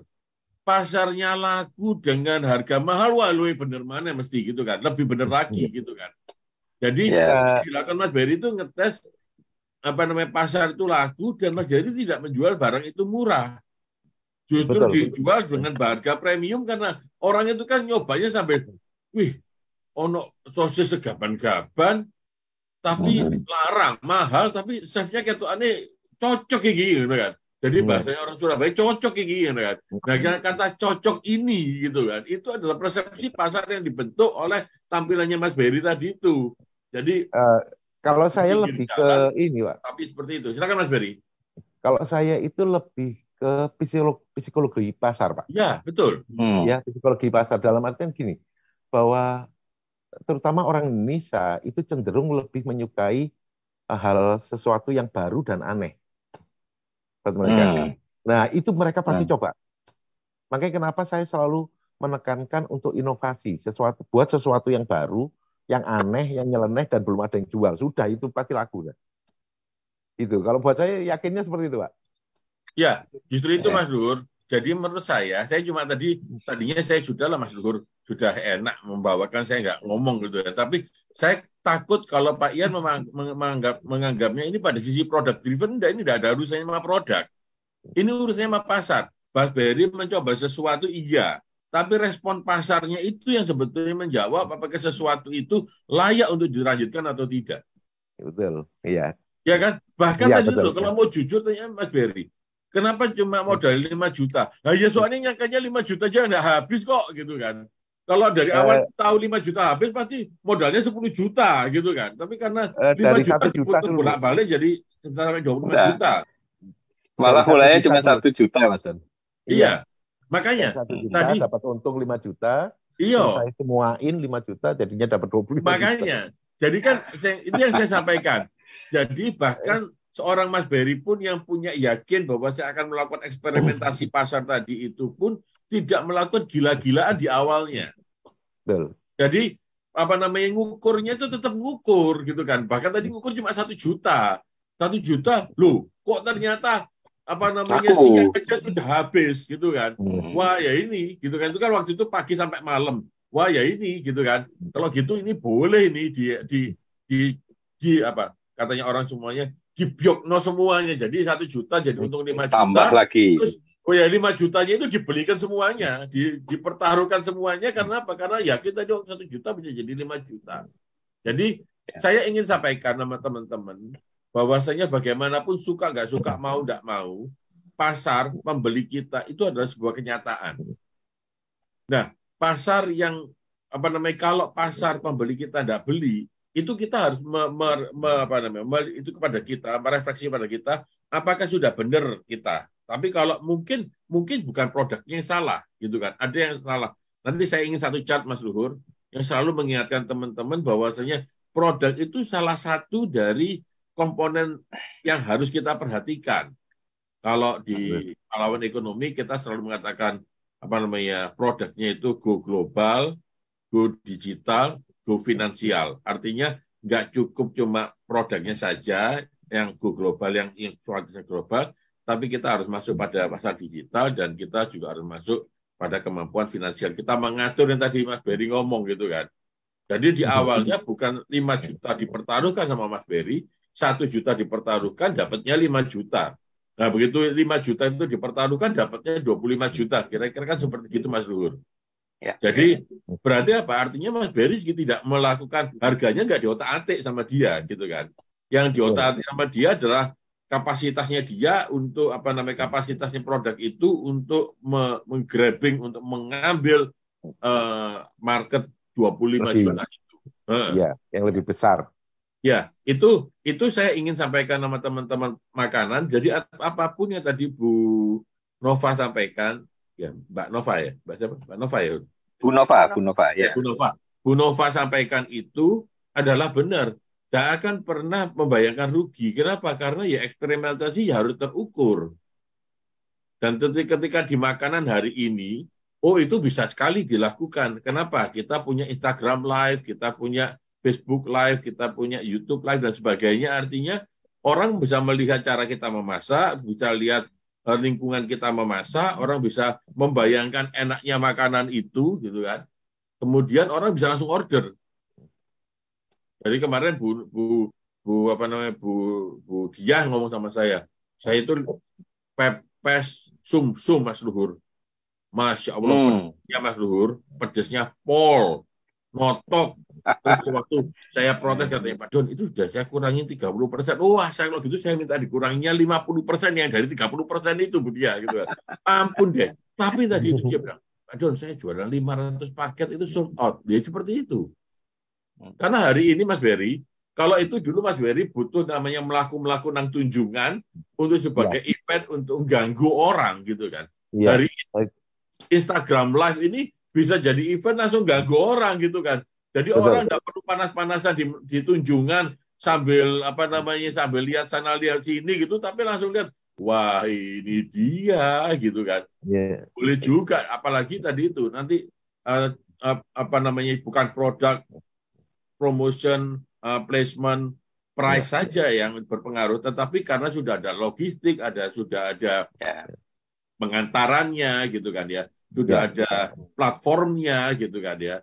Kemudian sehingga kita sambil duduk-duduk lihat Mas Berry masak gitu, menarik juga ya, langsung bisa order.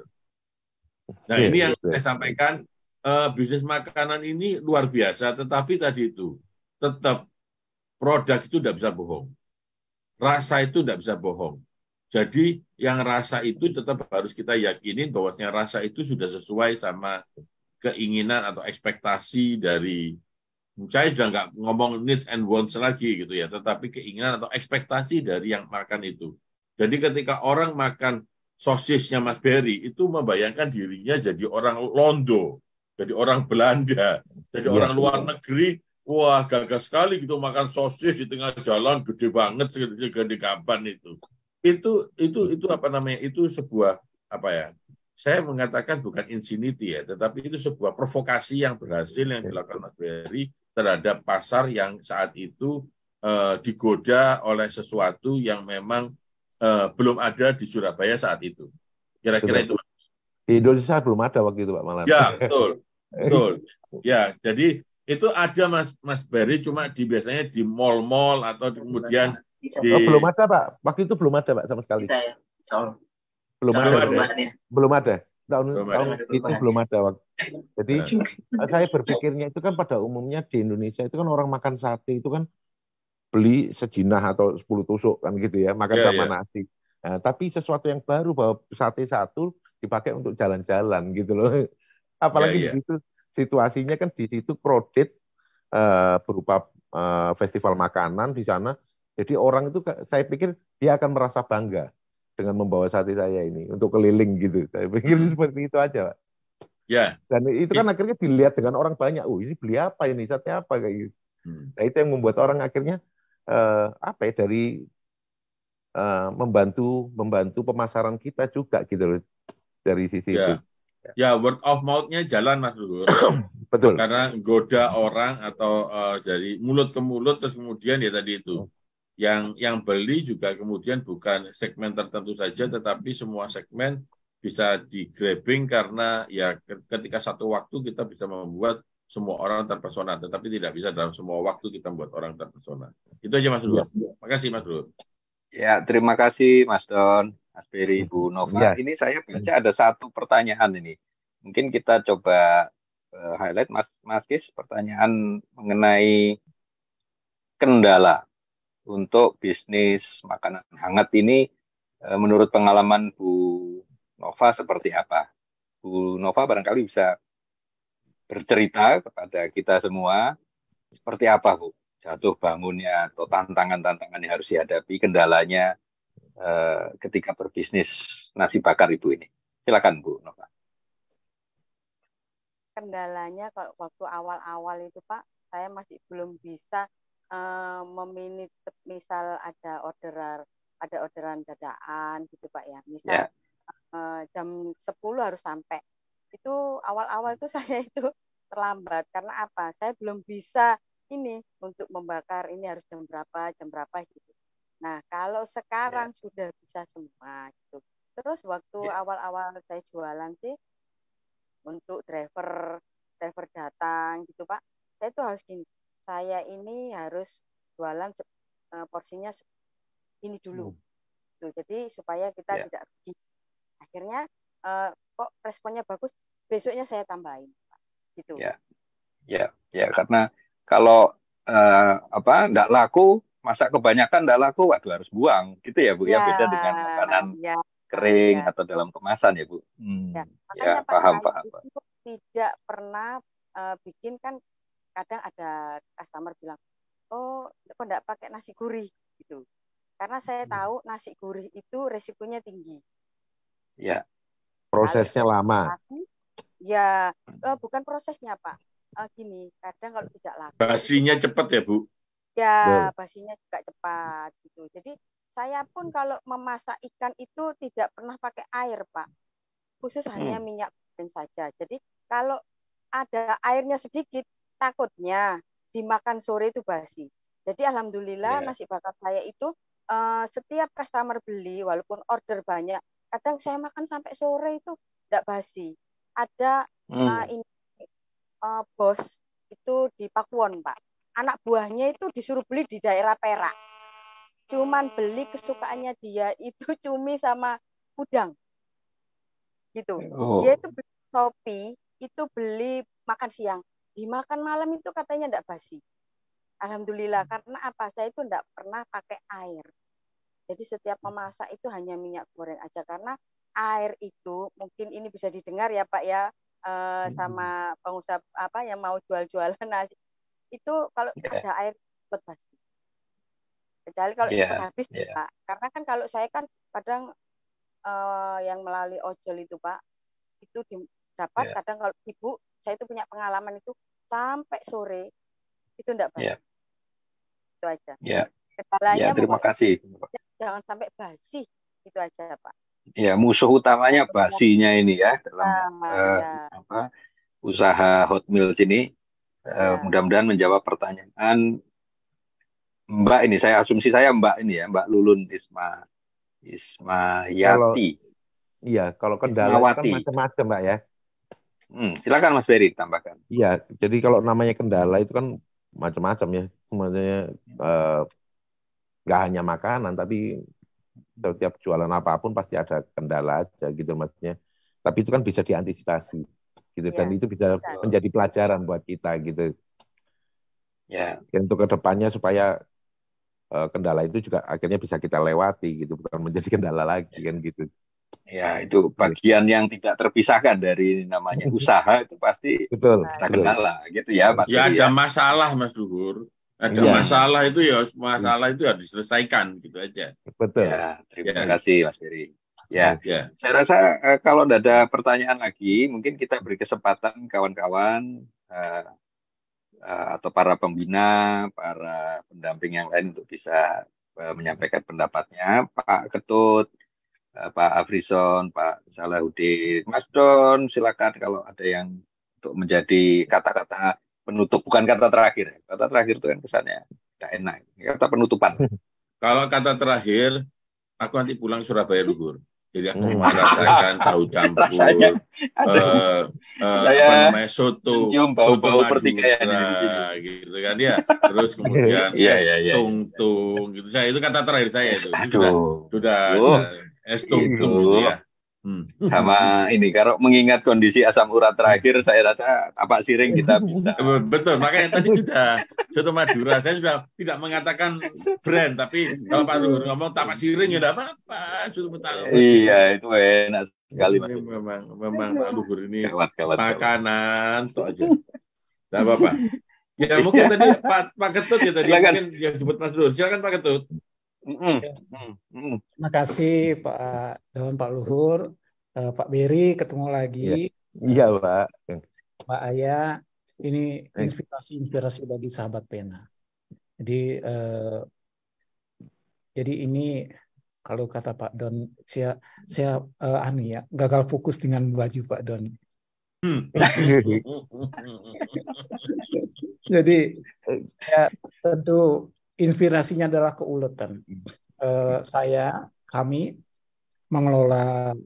Sebentar, Lur, kita harus memberikan greeting dulu ke Pak Ketut.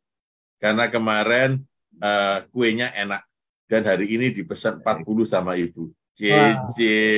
Selamat dulu. Jadi setelah melalui perjuangan panjang tadi itu, soalnya saya ingat kata-kata tidak kenal menyerah tadi itu.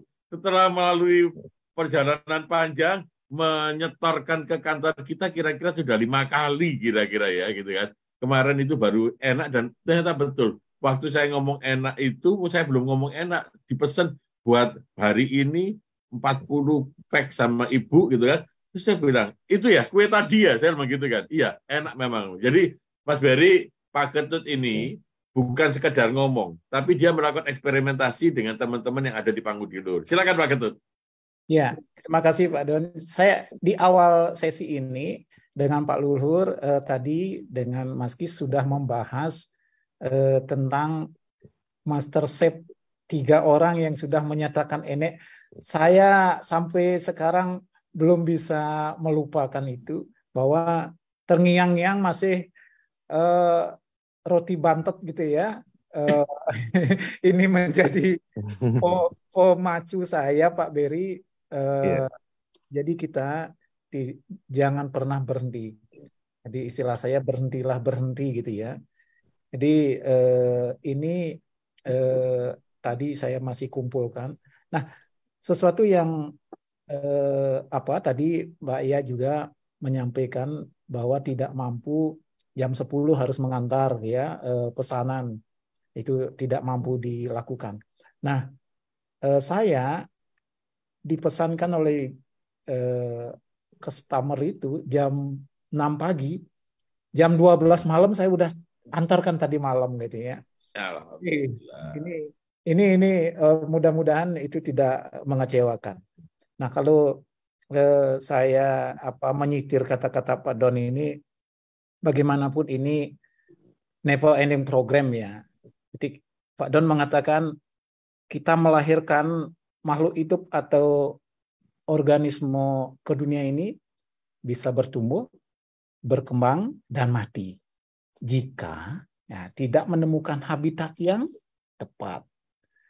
Tapi dia bisa bertumbuh, berkembang, dan berbuah ketika dia mendapatkan ekosistem yang sempurna. Ini terinspirasi saya kalimat-kalimat Pak Don ini, bahwa mudah-mudahan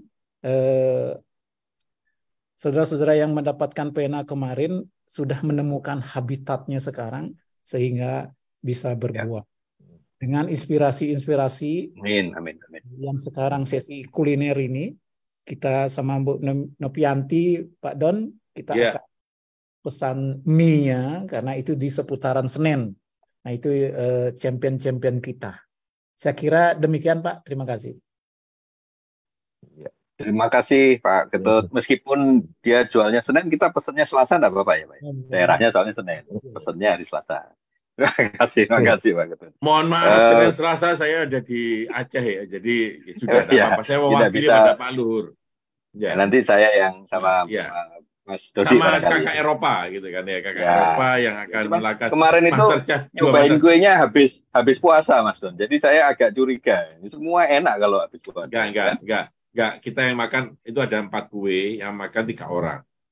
Saya mengaku saya makan 2, gitu kan ya. Jadi saya sudah makan 2, konsistensi rasanya sudah ada Pak Ketut. Jadi itu sesuatu harus saya ngakuin gitu kan. Kalau bagus ya bilang bagus Lur. Susah sekali sih kamu bilang bagus gitu kan.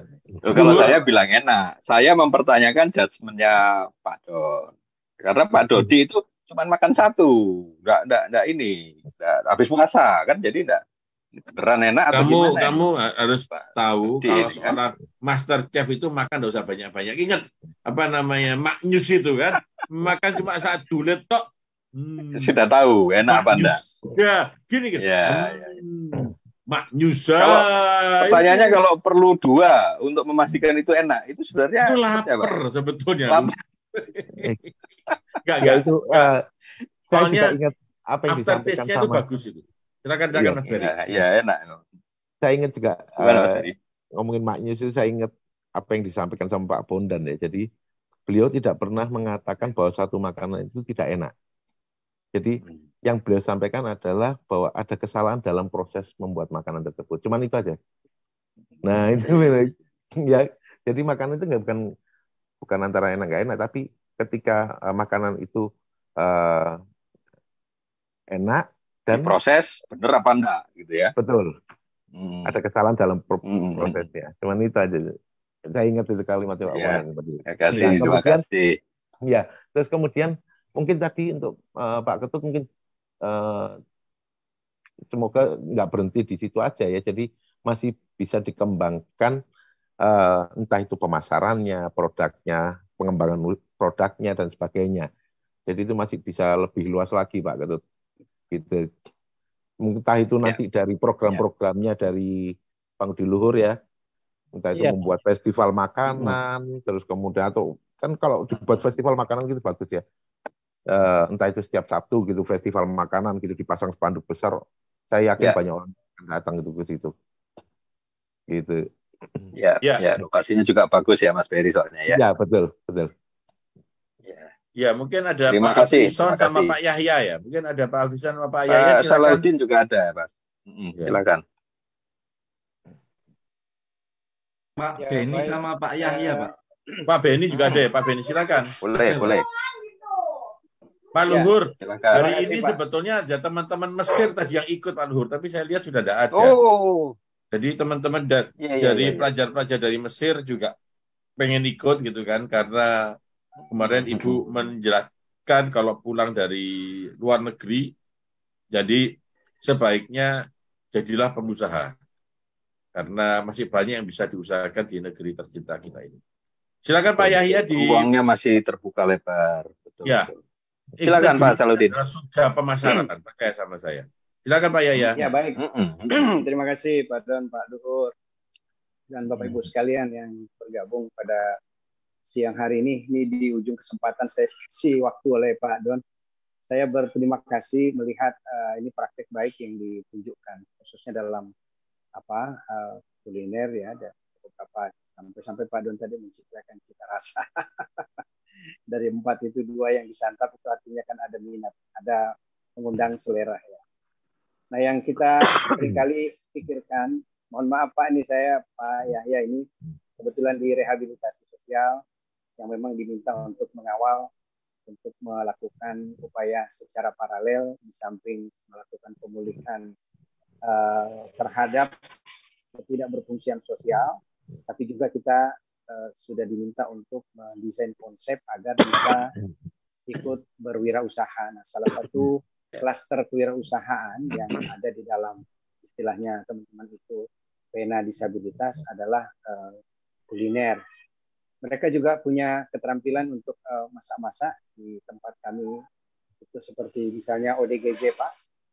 Dalam skala terbatas mereka sudah bisa dilibatkan ya untuk ikut minimal mengantar, kemudian meracik kopi ya hal-hal yang sederhana.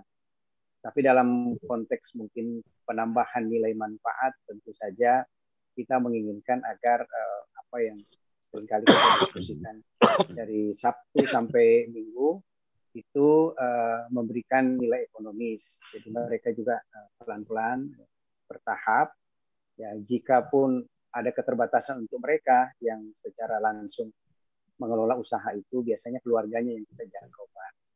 Nah dalam situasi yang seperti ini memang ada perhatian-perhatian khusus ya.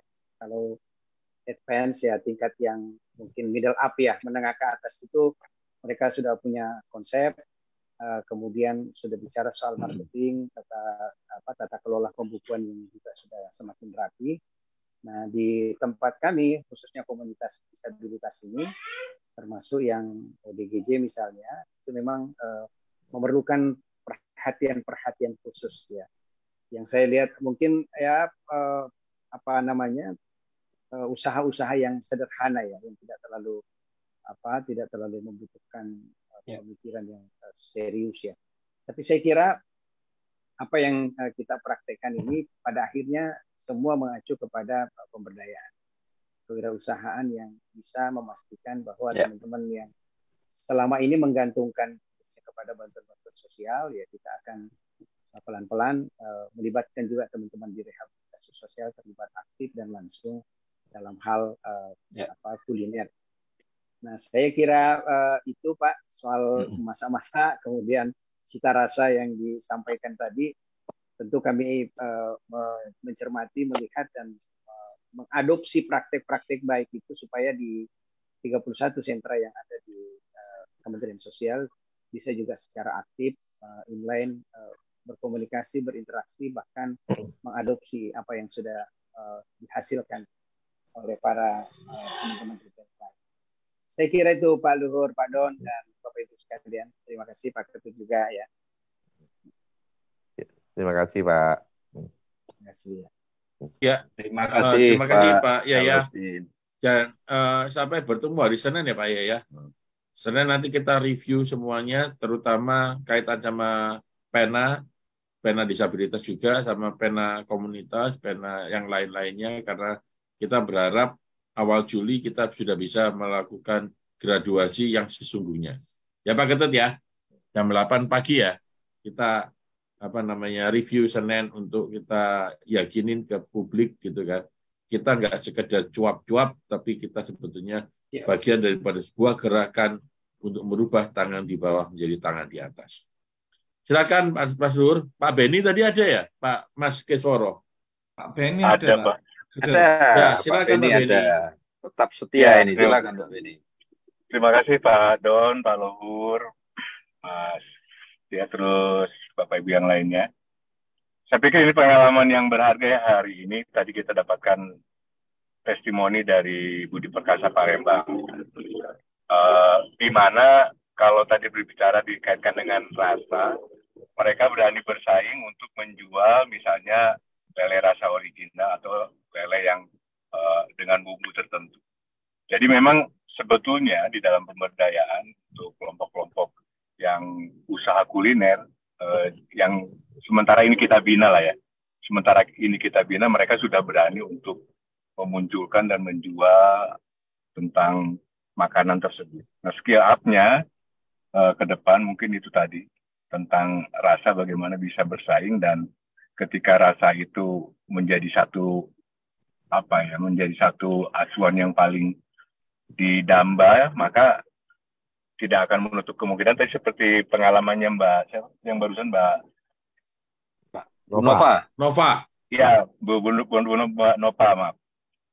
Saya pikir itu juga perlu proses panjang, atau dengan pengalaman Pak Ketut yang kemudian Ibu mulai merasa yakin bahwa rasanya sudah enak dan seperti tadi Pak Don sampaikan.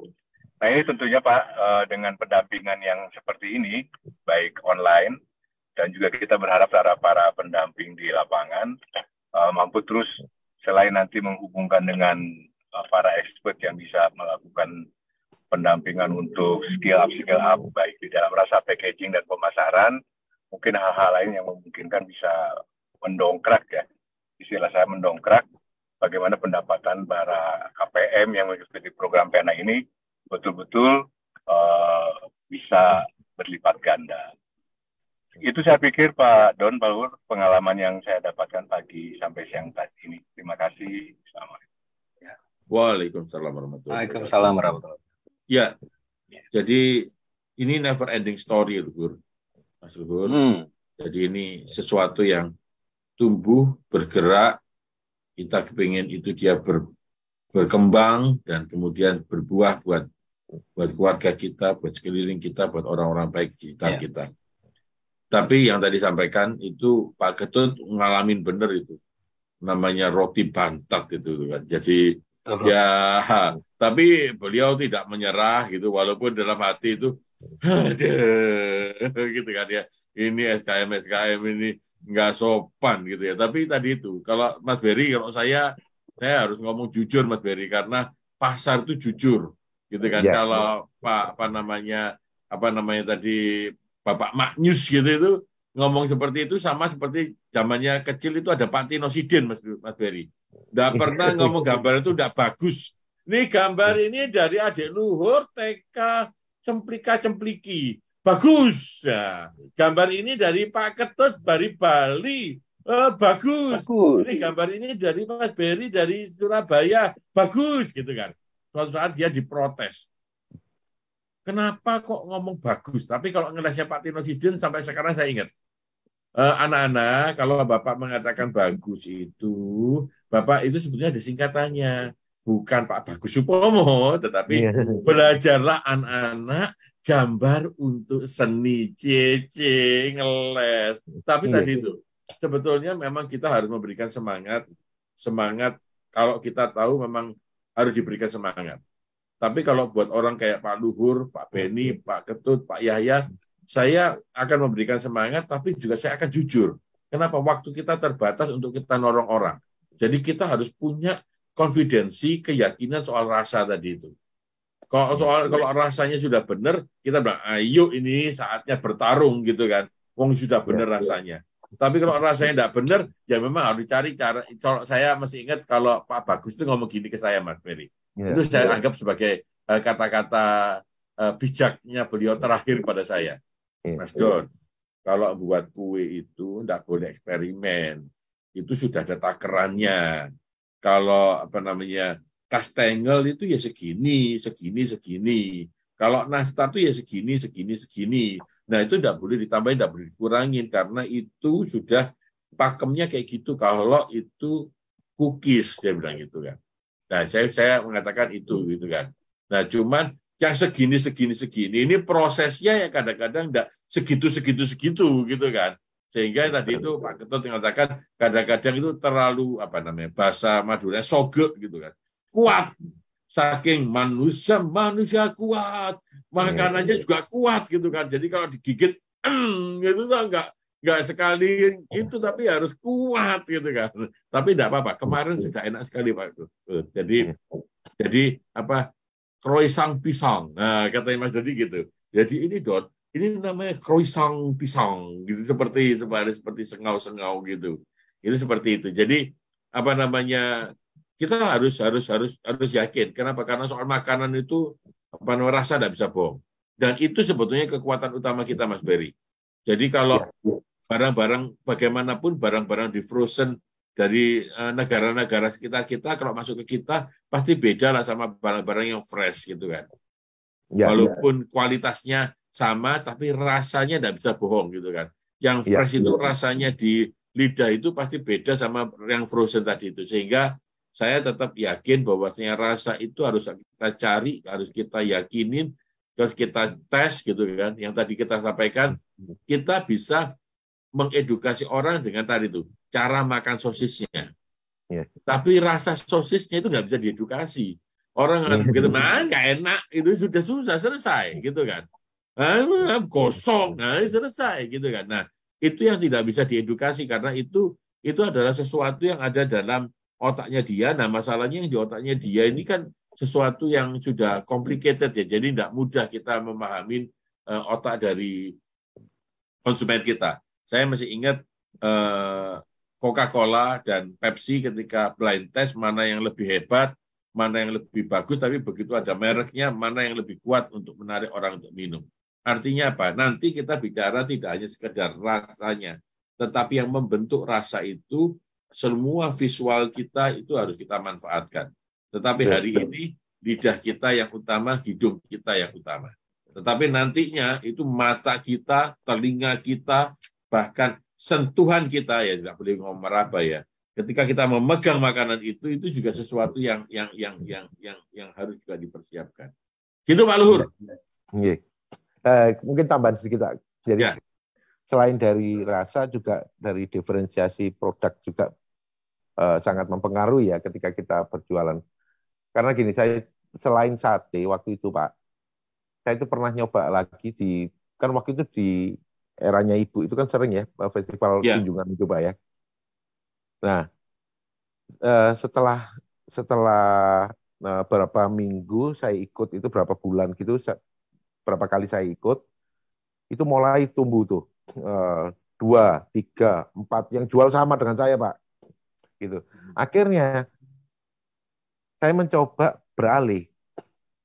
Ketika yang jual sate gitu sudah mulai banyak, saya pindah lagi. Saya beralih lagi ke produk yang tidak ada orang jualan di situ, di dalam festival makanan itu.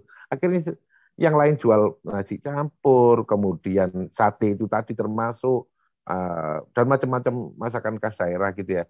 Saya jualnya justru spaghetti, Pak. Dan itu justru laku. Gitu. Jadi lucu juga gitu menurut saya. Jadi saya jual spaghetti di situ justru laku gitu. Dan lakunya besar gitu loh. Karena apa? Ketika mereka lainnya nyoba ini dan sebagainya, saya jualan spaghetti sendirian gitu. Jadi saya nyeleneh sendirian, Pak. Dan itu justru laku, Pak. Ya. Nah, itu belanja. Jangan takut bereksperimen. Tadi Bu Nova juga ingat ya Mas Luhur ya. Eksperimen itu udah pernah salah gitu kan. Yeah. Tetapi kita harus mengukur. Tadi yang teman-teman harus ingat kalau yang baru ikut gitu atau baru mendengarkan itu, Mas Berry pun ketika dapat 25 juta tidak langsung mempertaruhkan 25 jutanya, tetapi pertama kali dipertaruhkan itu 1 jutanya untuk dapat 5 juta, 5 juta dipertaruhkan lagi untuk dapat 25 juta. Nah ini yang tadi disampaikan oleh Mas Berry. Jadi rasa atau produk rasa dari produk itu salah satu saja, bukan satu-satunya. Yang kemudian yang itu adalah pada sisi promotion-nya, price-nya, dan place-nya. Place-nya waktu itu semua jualan di Tunjungan. Jadi kemudian kita harus bisa tahu kira-kira segmentasi dan targeting kita siapa. Gitu. Siapa yang mau kita goda, siapa yang kira-kira tertarik dengan produk kita.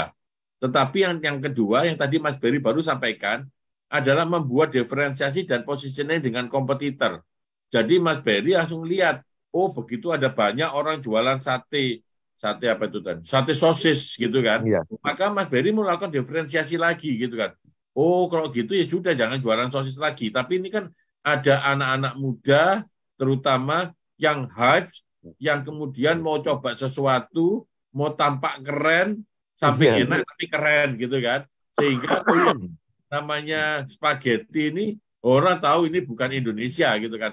Kalau mie itu sebetulnya bukan Indonesia juga, tapi sudah dianggap Indonesia gitu kan. Tetapi kalau spaghetti tetap spaghetti dari Italiano, Milano, Americano, kayak gitu-gitu. Jadi membuat diferensiasi dan kemudian meletakkan positioningnya seperti apa. Oh ya misalnya Mas Berry pasti akan belajar pada sisi harga. Oh harganya sekian. Kalau harganya sekian, ini ada segmentasinya adalah pembeli dengan harga misalnya 10.000 atau pembeli dengan harga dia tidak lebih dari 15.000 misalnya seperti itu. Waktu itu berapa Mas Berry? Harganya Mas Berry? 15.000 Pak. Nah, 15.000 kan sesuai dengan dugaan saya. Pembeli, jadi segmentasinya adalah pembeli makanan di ruang yang hype tadi itu, ruang yang melaku-melaku di Tunjungan atau ruang festival itu, yang paketnya itu mengatakan 15.000 paling besar gitu kan. Itu mau sosis, mau spaghetti, mau pizza, mau apa yang seperti itu gitu kan. Nah itu Mas Berry segmentasinya seperti itu, ditargetkan orang yang masih mau nyoba lainnya itu kira-kira berapa banyak. Mas Berry sudah tahu pada sisi customer-nya, terus kemudian kompetitornya Mas Berry lihat gitu kan. Saingannya itu apa? Saingannya pizza itu bahkan mungkin bukan yang makan mie ayam gitu kan. Walaupun sama-sama seperti mie-nya, tetapi saingannya justru yang jualan sate sosis tadi. Kenapa? Adalah itu saingannya kenapa? Karena sama-sama orang muda, mau yang tampak keren, mau makan makanan yang bukan Indonesia, tetapi mau kelihatan sama yang diajak bahwasanya dia keren. Nah, itu saya seperti itu.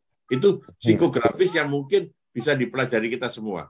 Tetapi begitu kita bicara tidak dalam satu ruang event, ruang festival tadi itu, kita harus tahu platform, payment system, dan logistiknya. Platform apa yang memudahkan orang untuk melihat produk kita, payment systemnya gimana bayarnya itu gampang, terus gimana dia bisa mengantarkan ke depan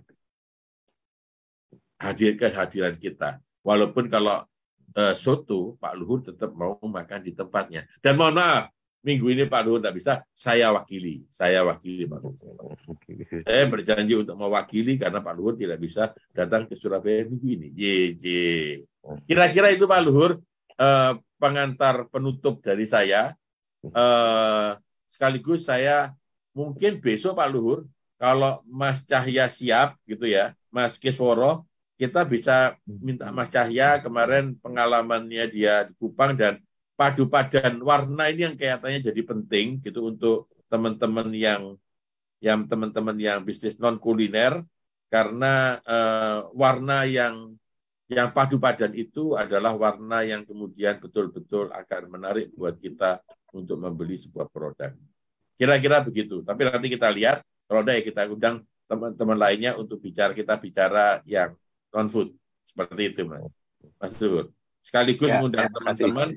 Jadi minggu depan kita juga akan mengundang teman-teman dari Daily Box gitu kan ya, untuk menceritakan pengalamannya dia dan kemudian bagaimana kemudian meraih pasar-pasar yang lebih luas lagi, yang kita bukan hanya ingin bahwasanya ini adalah sekitar kita, tetapi kita harus bisa membawa nasi kotaknya kita itu ke pasar yang lebih luas lagi dengan cara seperti apa, yang itu mungkin minggu depan kita akan diskusikan lebih lanjut.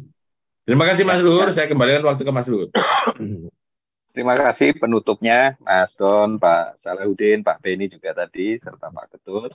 Bapak Ibu semua, saya rasa saya ingin mengambil kesimpulan yang menarik begitu ya menarik perhatian saya dari diskusi kita, talk show kita siang hari ini. Terima kasih sekali lagi untuk Bu Nova, untuk Mas Berry. Dari sini kita semua belajar bahwa usaha kuliner yang sifatnya hot meals atau makanan hangat ini memang memiliki karakteristik yang khas gitu ya, yang berbeda karena bisa bau. Kalau kita tidak pandai-pandai mengelolanya, tentu resiko itu bisa menjadi bumerang untuk kita. Tapi tentu sekali lagi itu tidak akan menjadi penghenti kita. Kita tidak akan berhenti di situ, tapi sebaliknya kita akan berinovasi, mengembangkan produk-produk yang terus lebih menarik, lebih baik. Kita belajar tadi bagaimana nasi bakar yang sederhana itu kemudian bisa dieksperimenkan, diisi. Bu Nova tadi cerita mungkin mulai dulu 1 kilo gitu ya, kalau ada produk baru isi tuna plus telur asin gitu ya, 1 kilo loh kok bagus hasilnya, tarian pasarnya kelihatan, baru berani kemudian dikembangkan lebih banyak lagi porsinya. Nah, ini memberikan kita pelajaran yang menarik bahwa memang inovasi bisa kita mulai dari hal-hal yang sederhana yang tadi digaris bawah Mas Berry tadi. Tidak usah takut ya, untuk bisa bereksperimen dengan kuliner kita, karena the sky is the limit. Sekali lagi ya, batasannya cuma langit. Kita terus saja berani inovasi. Dan tentu kita tidak akan berhenti di hari ini. Tadi disampaikan bahwa kita akan terus belajar tentang bagaimana bisnis kuliner ini bisa kita kuasai betul, sehingga Bapak Ibu, seluruh sahabat PENA di seluruh Nusantara bisa memiliki keahlian, bisa memiliki kemampuan untuk terus bersaing dan laku. Saya rasa itu yang jadi catatan yang menarik untuk saya. Saya kembalikan ke Mas Gis.